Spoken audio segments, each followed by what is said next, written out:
अस्सलाम वालेकुम dear students, मैं हूँ वाहिद वज़ीर। तो इस वीडियो में हम बात करेंगे Huntington disease.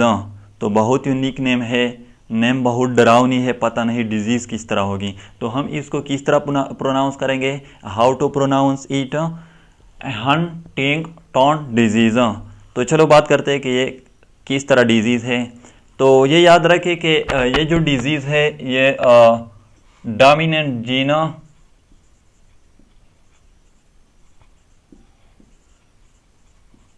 Of autosome number 4 की वजह से होती है।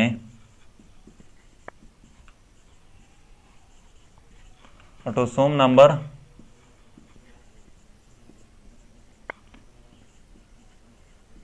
4 की वजह से होती है। तो ये याद रखें कि ये जो डिजीज़ है ये dominant gene of autosome number 4 की वजह से होती है। तो सबसे पहले बात करते हैं कि डोमिनेंट जीन क्या है। तो इससे पहले एक वीडियो में मैंने इसके बारे में बात की थी। तो dominant gene and recessive gene क्या है। तो याद रखें डोमिनेंट का मतलब है पावरफुल, यानी अगर एक जगह पर दोनों जीन मौजूद हो, डोमिनेंट भी मौजूद हो एंड रिसेसिव भी मौजूद हो, तो डोमिनेंट जो है वो अपने आप को शो करेगा, रिसेसिव अपने आप को शो नहीं करेगा in the presence of dominant gene. तो याद रखें डोमिनेंट जीन जो है ये पावरफुल जीन होता है। तो ये dominant gene of autosome number 4। तो ऑटोसोम नंबर 4 का क्या मतलब है। तो याद रखें ह्यूमन सेल में कितने क्रोमोसोम है टोटल। तो टोटल जो है वो 46 क्रोमोसोम है। इसमें जो 44 जो है ये ऑटोसोम है, ऑटोसोम जो है ये जनरल बड़ी क्रोमोसोम है, और 2 जो है ये सेक्स क्रोमोसोम है, सेक्स क्रोमोसोम। अब अगर ये दोनों एक्स हैं तो फिर ये फीमेल होगी,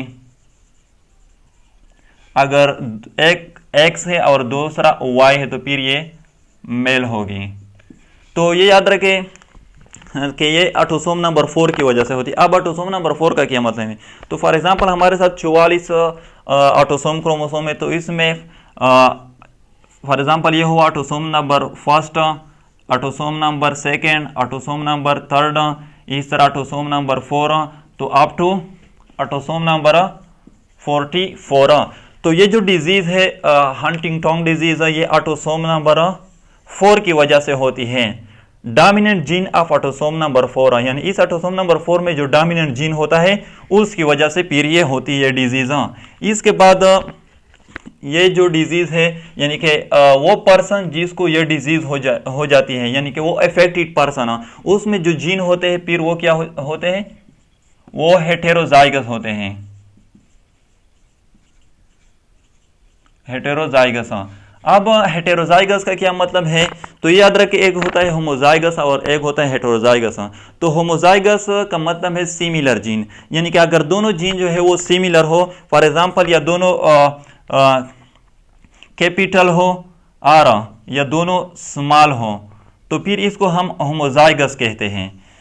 और अगर एक जीन जो है वो कैपिटल हो और एक स्मॉल हो तो फिर इसको हम हेटेरोजाइगस जीन कहते हैं। हेटेरोजाइगस का मतलब है डिसिमिलर जीन।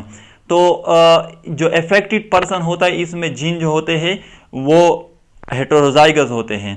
यानी एक बात तो है कि ये dominant gene of autosome number 4 की वजह से होती है, और फिर जो अफेक्टेड पर्सन होता है इसमें जीन जो होते हैं वो हेटेरोजाइगस होते हैं। और ये भी याद रखें कि जो अफेक्टेड पर्सन होता है इसमें इसके जो सिम्टम होते हैं हंटिंगटन डिजीज की, ये 35 to 40 ईयर्स तक इनविजिबल होते हैं, इसके बाद ये विजिबल हो जाते हैं। और इसके जो सिम्टम्स है वो क्या होंगे। तो इसके जो फर्स्ट सिम्टम है वो ये है कि इसकी जो मेंटल कंडीशन है, मेंटल कंडीशन वो एबनॉर्मल की तरफ होती जा रही है, ग्रेजुअली एबनॉर्मल होती जा रही है। इसके जो मेंटल कंडीशन होते हैं, यानी जिसको हम जो मेंटल कंडीशन जिसके ठीक ना होते हो तो फिर उसको हम पागल कहते हैं।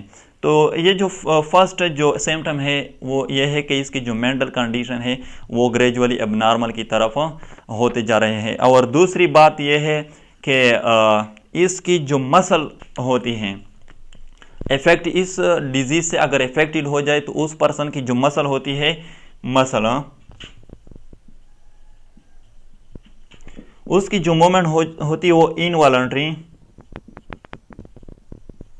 इनवॉलंटरी हो जाती है।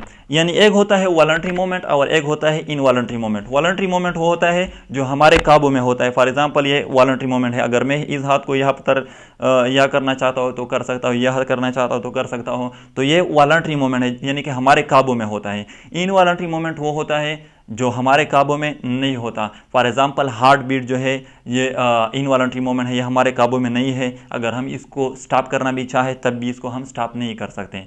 तो याद रखें अब यहाँ पर भी जो अफेक्टेड पर्सन है इसकी जो मसल है वो इनवॉलंटरी हो जाते हैं, इसके काबू से बाहर हो जाते हैं, खुद ब खुद वो मूवमेंट करेंगे। तो ये इसकी सेकेंड सिम्टम्स हैं। अब अफसोस की बात यह है कि इस डिजीज की कोई ट्रीटमेंट भी नहीं है। तो डियर स्टूडेंट्स, ये थी हंटिंगटन डिजीज। अगर वीडियो अच्छी लगे तो लाइक भी करें, कमेंट भी करें। अगर अभी तक चैनल को सब्सक्राइब नहीं किया है तो चैनल को भी सब्सक्राइब करें। थैंक यू एंड खुदा हाफिज़।